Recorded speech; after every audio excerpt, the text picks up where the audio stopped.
lowers the overall pulse rate and stabilizes blood pressure. Sniffing isn't a distraction from their walk, it is the walk. It is a profoundly therapeutic exercise that changes how their brain perceives the safety of their environment.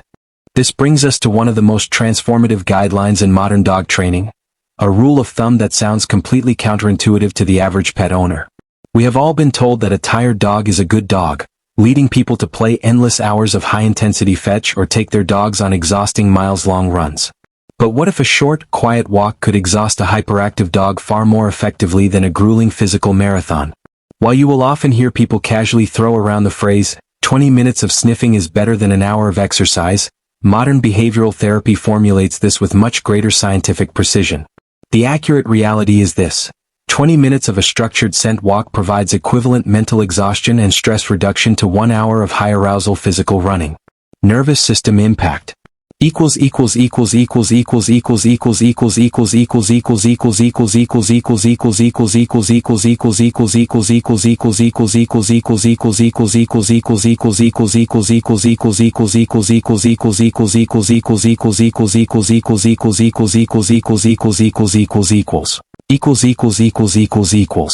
high arousal running, sympathetic system, adrenaline spike. Scent-driven walking, parasympathetic system, calm exhaustion.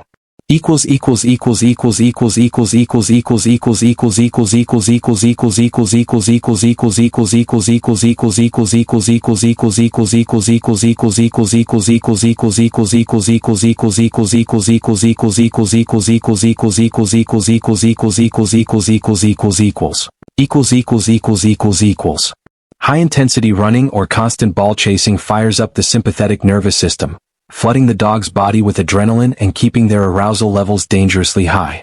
They might be physically exhausted afterward, but their brain is still vibrating with chemical stress. Conversely, a slow, scent-driven walk forces the brain to do intense cognitive processing without putting the cardiovascular system under extreme physical stress. It delivers a deeply satisfying, relieved state of exhaustion. If you want to calm a hyperactive dog, stop running their legs off, start working their brain. But dogs aren't just analyzing the chemistry of our world, they are also listening to us with an analytical precision that defies belief. When you speak to your dog, do you think they just hear a collection of meaningless sounds associated with rewards? Or are they genuinely decoding the raw emotion wrapped inside your voice? Visual CUE, bold text overlay, Yavuz Laurent University, Budapest. Photo or footage of Dr. Attila Andix reviewing data on a computer monitor. To answer this, neuroscientists at Yavuz Laurent University in Budapest, led by Dr. Attila Andix, achieved something long thought impossible. They trained awake, cooperative dogs to lay completely still inside an fMRI neuroimaging scanner while listening to human speech. The resulting brain scans provided the very first direct evidence of how the canine brain maps auditory input. Visual CUE 3D brain animation showing the left and right hemispheres lighting up independently as sound waves hit the ears. The data revealed that dogs possess dedicated, specialized voice areas in their brains, organized in a way that is incredibly similar to our own. More importantly, the scans showed a brilliant division of labor between the brain's hemispheres. The right hemisphere responsibly processes prosody, the emotional tone, pitch variation, and underlying acoustics of the voice. The left hemisphere responsibly processes the actual lexicon, the distinct, learned vocabulary words themselves. But here is the absolute kicker of the study. A dog's caudate nucleus, the primary reward and pleasure center of the brain, lights up to its highest possible neural activity only when both hemispheres are aligned. That means if you say "good boy" in a neutral, monotone voice, or if you say a random word in a happy voice, the brain registers it, but the reward center remains neutral. The magic only happens when your words and your emotional tone match perfectly. They don't just hear what you say, they map exactly how you mean it. This profound sensitivity to human speech highlights a powerful tool that almost every dog owner completely underutilizes. We live in a loud, chaotic world where we frequently yell across rooms, bark commands, or use sharp, frantic corrections. But what happens to a dog's biology when we actively choose to lower our volume and soften our tone? Visual CUE, scientific diagram showing the HPA axis pathway, hypothalamus, pituitary gland, adrenal glands releasing adrenaline. According to foundational principles of acoustic biology and ethology, the physical structure of a sound wave directly commands a dog's autonomic nervous system. Low frequency, continuous, and soft tones inherently act as an acoustic pacifier, producing an immediate physiological calming effect. In stark contrast, when we use high-pitched, sharp, or chaotic sounds, often called punitive tones, we do something incredibly damaging. These harsh frequencies instantly trigger your dog's HPA, hypothalamic pituitary adrenal, axis. This neurological circuit immediately commands the adrenal glands to flood the body with adrenaline and cortisol. Even if you aren't angry at your dog, yelling or using a sharp, loud voice places their body in a state of high physiological arousal, preparing them for a fight or flight scenario. If you want your dog to listen to you, don't raise your voice. Lower it. Speak from a place of calm and their biology will follow. But what happens when a creature engineered for deep social connection, high-level scent tracking, and auditory nuance is left in an empty room for 8 to 10 hours a day with absolutely nothing to do? What happens when we strip away all enrichment, play, and mental stimulation from their lives? Visual CUE, textbook text appears on screen. Journal of Veterinary Behavior. Highlight text, stereotypic behaviors and frustration-driven aggression. Clinical data published in the Journal of Veterinary Behavior paints a stark picture. Chronic boredom and low stimulation environments are not just minor inconveniences for a dog. They are catalysts for genuine psychological deterioration. When a dog's cognitive pathways are left entirely starved of input, they develop what veterinary behaviorists call stereotypic behaviors. These are repetitive, compulsive habits born from sheer frustration, such as obsessive tail chasing, pacing, flank sucking, or excessive licking of paws until they bleed. Over time, this sensory deprivation warps into frustration-driven aggression and deep-seated separation anxiety. Play and environmental enrichment are not optional luxuries or weekend activities. They are basic medical requirements. Active engagement and play directly stimulate neuroplasticity in the canine brain, burning off the baseline environmental stress that otherwise manifests as behavioral disorders. To truly prevent these behavior issues, we have to understand what motivates them at a genetic level. Every dog, from a tiny Chihuahua to a massive Great Dane, carries the hardwired genetic software of an apex predator. But human selective breeding has taken that ancient predatory sequence and brilliantly rewritten it to serve us. In evolutionary biology, this is known as the predatory motor pattern. In an ancestral wild canid, the sequence is complete and lethal. $$text, orient, /longitero/text, /longitero/text, stock, /longitero/text, chase, /longitero/text, grab bite, /longitero/text, kill bite, /longitero/text, ingest, $. Through centuries of artificial selection, humans took this sequence and selectively broke it apart to create distinct dog breeds. Breed group modified predatory motor pattern behavioral outcome herding breeds, e.g. border collies, $text, orient, /longitero/text, /longitero/text, stock, /longitero/text, chase, $hyperfocus tracking and driving of stock without harming them. Gun dogs, e.g. retrievers, $text, orient, /longitero/text, grab bite, soft mouth, locating and retrieving items safely without causing tissue damage. Terriers, $text, chase, /longitero/text, grab bite, /longitero/text, kill, bite, instant high-speed elimination of small pests. When you see a border collie circling a toy, or a retriever obsessively fetching a ball, they aren't just playing a game. They are scratching a deep, primordial genetic itch. If you do not provide an appropriate outlet for these hardwired drives, your dog will inevitably invent their own games, whether that means hurting your children, chasing cars, or destroying your furniture. When a dog's natural drives are entirely suppressed, and their environment becomes completely unpredictable or restrictive, they can slide into a dark psychological state that many owners mistake for a very quiet, well-behaved dog. People often look at a completely unresponsive pet and say, "Oh, they are just so calm." But underneath that quiet exterior may lie a severe neurological condition. While the general public often uses the term canine depression, veterinary medicine prefers a much more precise and sobering diagnostic term: learned helplessness or apathy. Visual CUE, text on screen, anhedonia, the clinical inability to experience pleasure from naturally rewarding stimuli. Originally documented in psychological models, learned helplessness occurs when an animal learns that no matter what actions they take, they have zero control over negative or stressful outcomes. Their brain chooses to simply shut down as a survival mechanism to minimize pain. They display profound anhedonia, a complete loss of interest in activities they once loved like eating, playing, or greeting their owners. They slip into a state of chronic stress-induced lethargy. A truly healthy dog is curious, interactive, and engaged with their world. A dog that never moves, never reacts, and never explores isn't necessarily well-behaved. They may have simply given up. To protect our dogs from this emotional fatigue, we must honor their ancestral biology. In the wild, canids are denning animals. They do not sleep out in the open when they are vulnerable. They seek out small, dark, enclosed, and highly predictable sanctuaries where their senses can completely turn off. Visual CUE, minimalist clock graphic ticking from 0 to 14 hours. An adult dog requires an astonishing 12 to 14 hours of sleep every single day. Puppies and senior dogs need even more. But it cannot just be light, disrupted sleep on a busy living room rug. According to research published in the journal Animals, dogs require deep, uninterrupted REM, rapid eye movement, sleep for cognitive consolidation, the process where their brain organizes what they learned during the day and flushes out metabolic waste. To achieve this, every single dog needs a dedicated, predictable retreat space. This must be a low-stimulation, low-traffic safe zone where human interaction completely stops.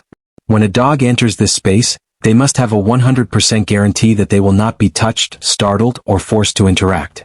This quiet zone allows their sensory systems to fully drop their guard, allowing their cortisol levels to drain away safely. When your dog finally wakes up from that deep rest and actively seeks you out, they will often do something beautiful. They will climb onto the couch, turn around, and press their back or hips firmly against your body. Many people look at this as a simple bid for attention. In reality, it is one of the highest compliments a predatory animal can pay to another species. Visual C, close-up of the human gently resting their hand on the dog's side. The word oxytocin flashes warmly on screen. In ethology, this behavior is driven by a mechanism called contact comfort. Sharing physical touch with a trusted companion triggers a powerful neural feedback loop, resulting in an immediate cascade of oxytocin in both the human and the dog. But from an evolutionary perspective, sleeping or resting with physical contact is a highly strategic vulnerability defense mechanism. As natural carnivores, predators are acutely aware of when they are vulnerable to ambush, and sleep is the ultimate state of vulnerability. When your dog intentionally presses their body weight against you, they are trusting you to guard their blind spot. They are using their evolved biology to say, "I trust you completely with my physical safety." It is a deep, instinctual confirmation of safety and secure attachment. Part 14. The hidden threat of trigger stacking. Visual CUE, cinematic tracking shot of a dog on a walk. A delivery truck rumbles by, flash of text, stressor 1. A few minutes later, a neighbor's dog barks wildly through a fence, flash of text, stressor 2. Finally, a stranger lunges down to pet the dog's head, and the dog snaps defensively, flash of text, trigger stacking collapse. Hook. But because dogs trust us so deeply to manage their lives, we bear a massive responsibility to understand how they handle stress. Have you ever seen a dog that is normally incredibly sweet and calm suddenly snap, growl, or bite out of nowhere? To the untrained human eye, it looks like a sudden, unprovoked explosion. But endocrinology tells us that there is no such thing as an unprovoked behavioral breakdown. What you are actually witnessing is a biological threshold failure known as trigger stacking. When a dog encounters a stressful event, a loud garbage truck, a veterinary visit, or a confrontation with another dog, their body instantly undergoes an endocrine surge, pumping adrenaline and cortisol through their bloodstream. The cortisol clearance window equals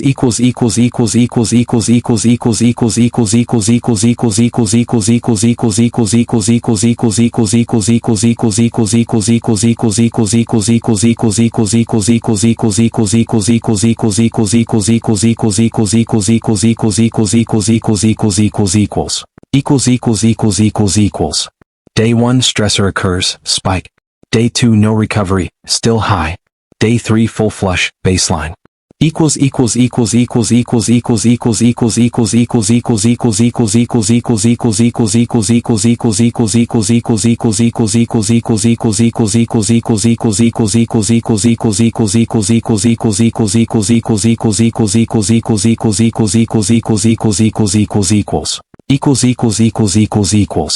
What most owners do not realize is the sheer length of the cortisol clearance window. It takes between 48 to 72 hours, 2 to 3 full days, for these intense stress hormones to completely flush out of a dog's system and return to baseline. If your dog encounters a major stressor on Monday, their chemical tank is already half full.